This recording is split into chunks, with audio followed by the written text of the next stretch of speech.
Hello, kakailan at dati mo na nito'y nga itad iti opinion when reaction ti mang mangyari taglawlaw tayo. Okay. Kat kaplawak na kayo amin iti na yung paggamal. Malumid ito eh.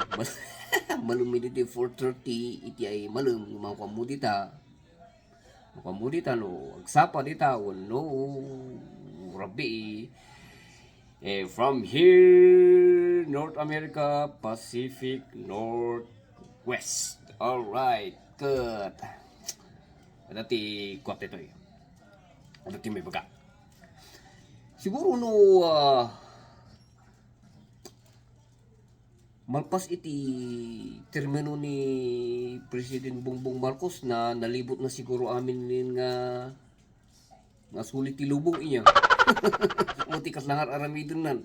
Kalamot na every month. Damot na ti papapanan na state visit ijay. Iya laki din. Apo.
Okay, so joking aside kakabsat, joking aside, antimot nga seryoso lang na antimot nga panbanatan ni Bongbong Marcos nga siyempre as part iti makurang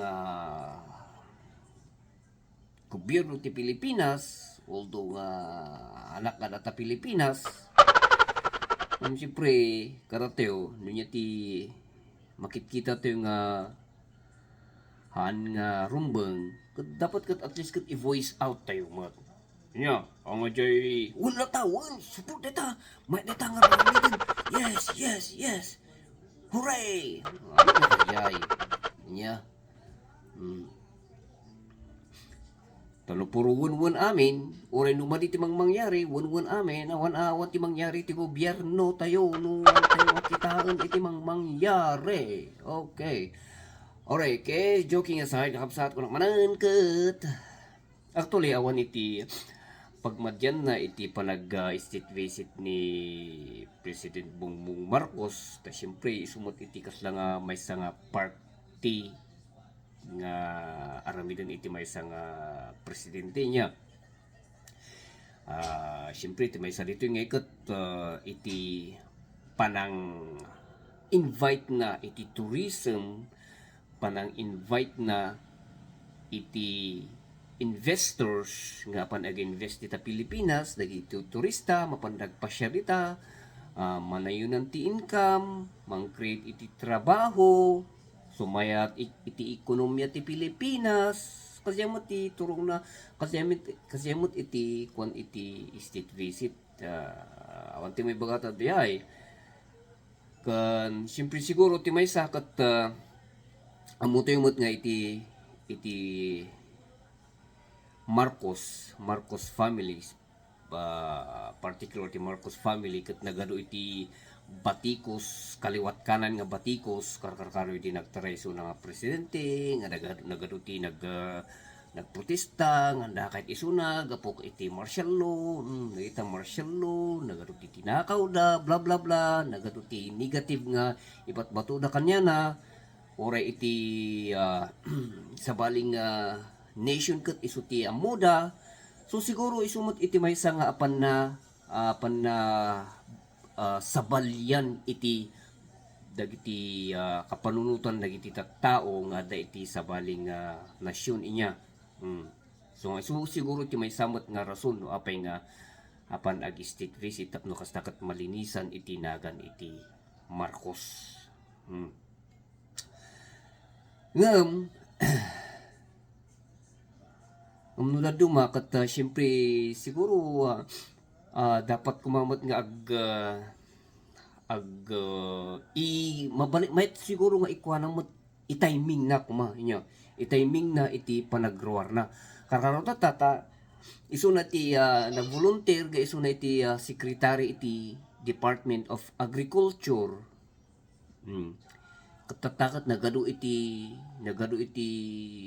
skandal nga mangyari iti Department of Agriculture kalanay ta asukal ta sibuyas. Sibuyas agkurkurang kano tata pinag-initan na dagiti Bureau of Customs pinag-initan na dagi airline crew nga nagyawid iti sibuyas dito Pilipinas. Anya pi iti kuada nga inya pi mo ti kuada kat agyawid dalang or pi mo problema jay. Sumbot pinag-initan dan. So kasi iti mangyari iti Pilipinas kas tatamanen karuwar namanen asin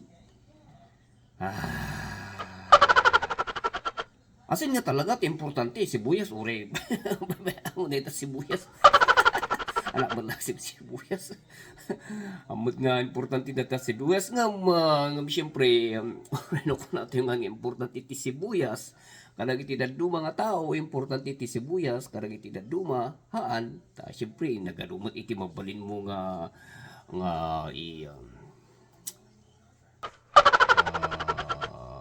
nakalujay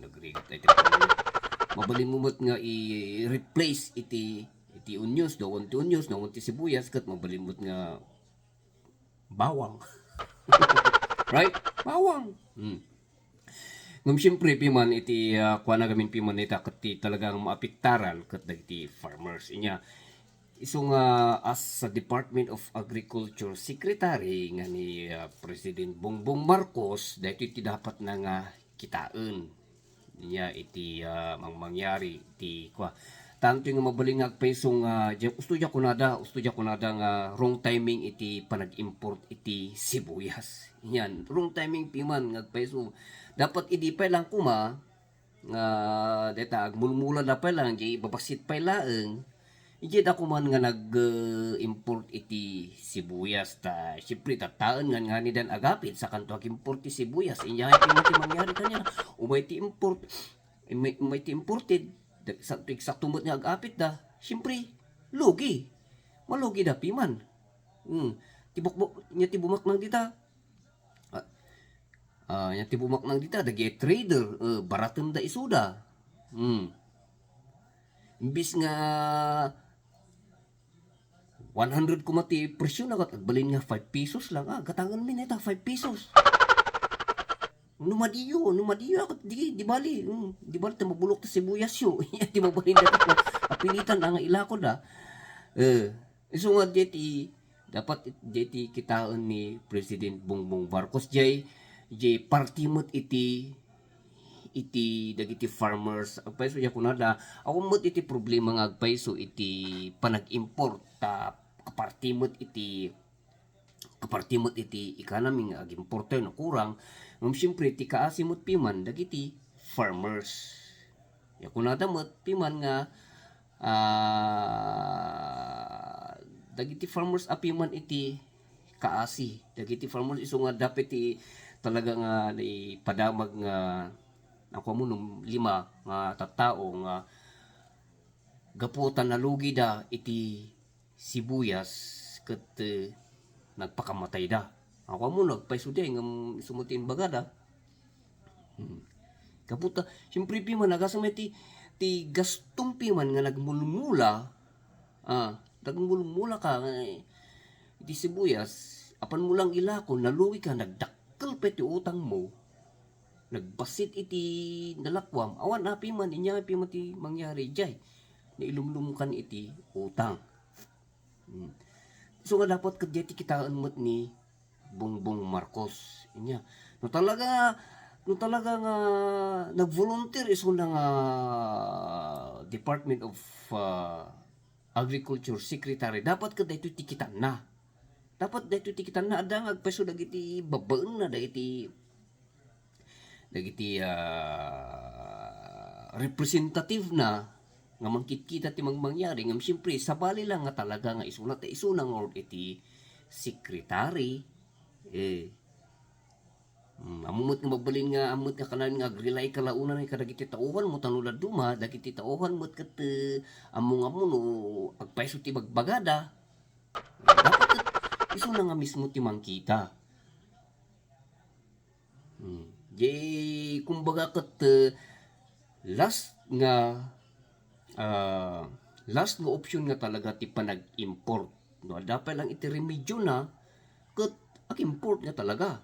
No talaga dapat lang ti remedyo na karkaro talaga aruti kunadang agilumlumeng. Di sibuyas mabaling mat ng ilubmang kumot nga pesot sibuyas ang ganang mumina sa tanto irwar piman ket siyempre ti kaasi dagiti farmers tatamanen iti manen banbanatan na ti asin. Oh my god. Ijay kunadang orod piman di may isang iti ijay ni Villanueva iti majority leader nga Villanueva kat kunana piman nga iti Pilipinas na surround tayo iti danum inya iti Pilipinas nga iket talaga nga nawara-wara nga island iti Pilipinas ket hanto yung agkurkurang iti asin di Bulacan, di Occidental Mindoro, adami jay santo di Pangasinan ijay dagiti isuda ti number 1 nga producer iti asin. The question apay nga kurang inya nga agpeso aramidon ti Department of Agriculture inya nga agpeso ti aramidon dagiti DTI iso ti talaga nga iso ti kukuenda nga talaga apay nga agkurkurang ti asin inya tarami na sa tukuna nga ag-import dati asin. So kasla kumbaga ket import lanon iti ultimo remedyo na nga adamot kadatoy dagiti makunkunang resources. Damot dagiti kadatoy dagiti Pilipinas ti ket dabak nang ti actually ket Pilipinas dabak nang iti resources inya. Tirigat na lang gamin ket ti Pilipino ket may imported takwa ta may ti quality na imported data nya nga dumaham kumamot nga kasjay ante ko kumamot nga grilay mot iti imported awan iti tirigat na no importe mo import ket awan pa iti export tayo, edi kaslato mo nga agbalbalin mo tinini nga ano yung nangyari di Sri Lanka nga import na lang importen. Baga kat awan pa iti export da. Import da nga import, awan pa iti export da, kat yung sarong da pa nga mismo, kurang. So kasi mo tinangyari iti Sri Lanka, di so nga binmagsak iti Sri Lanka ta mahilig da nga agim import.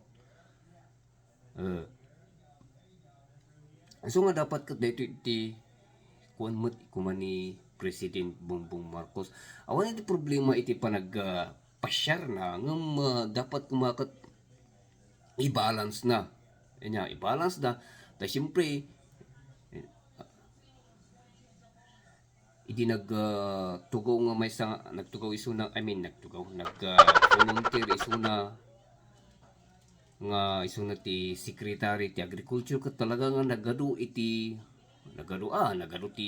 maragsakan ta siyempre presidente iti nagbalik nga Department of Agriculture Secretary yung tatakat ni imbis nga masulbor ti problema ket karumot nga ano ti problema nya although anto nga muno talaga nga adati problema wenno adalang iti talaga nga mang politicize iti dagiti resources iti Pilipinas ta siyempre panungton ket apay nga tataman pa lang nga kasto dito idi mat iti tipas nga administrasyon kat amat nga kurkurang ti sibuyas. Amat nga kurkurang ti asin. Aping itatalangay. Isong ano na duma, antimot kiti nga mo, baka dadagiti tattao nga talaga nga mangpulpoliticize, kung dagiti, kaya na lang siguro nga dadaanan iti administration ngam, dito iti kun nakarod nga, kasapulan nga, balansiin na iti amin, tulungan na pa iti Department of Agriculture. Iti nagadaduin iti may kuko iti nagadudod iti tauhan ti agriculture nga talaga nga may iskandalo gapu kadag iti da mangyari iti mismo nga agency ti agriculture. Ti kasipiman nito dagiti local farmers iso dati number 1 nga maapiktaran. Dagiti traders, ang problema kanya dati, iso dalang tapan gumatang. Dagiti business people, iso dalang tapan gumatang. Ti kaasi dito'y, dagi farmers, iso dati mataltal. Iso dati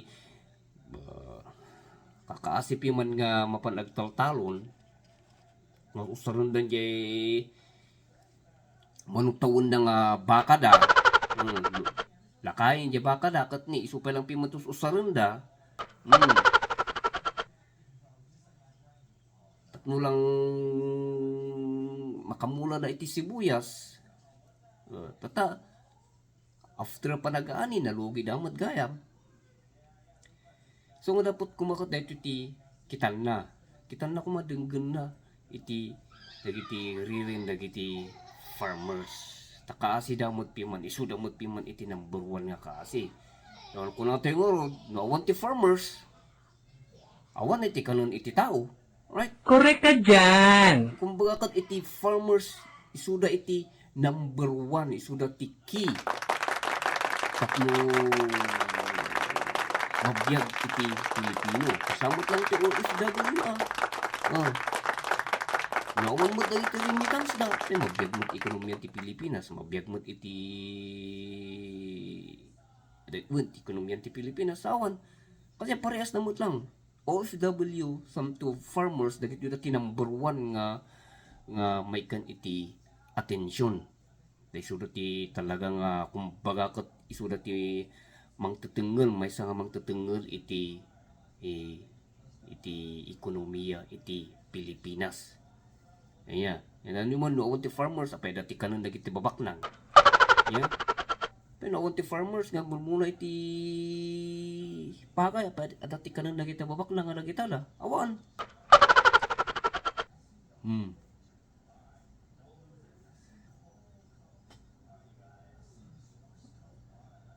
Nalastog lang dagiti dadu mga babak na nga panpalunutan. Dadu ma dagiti babak lang pay ket tagtagibas ito na dagiti farmers nga kunada nga nagrugit kumanda nga mo nga isudang madgayam iti mangpakpakan kanyada no awan ti sibuyas. Sa turiri nga riri ti tattao so nga di kuma iti kitan ni President Bongbong Marcos dapat ibalansi na kuma iti panag state visit na ken iti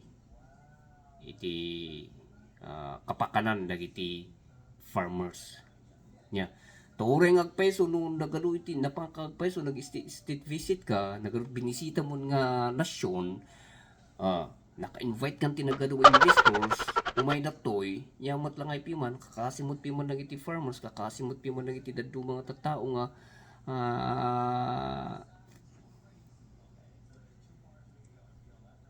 bisbisin da, useless mo't lang. Danya, uso ga kasi kakabsat, iti may bagatew, but dapat kumakat, sapay kumata,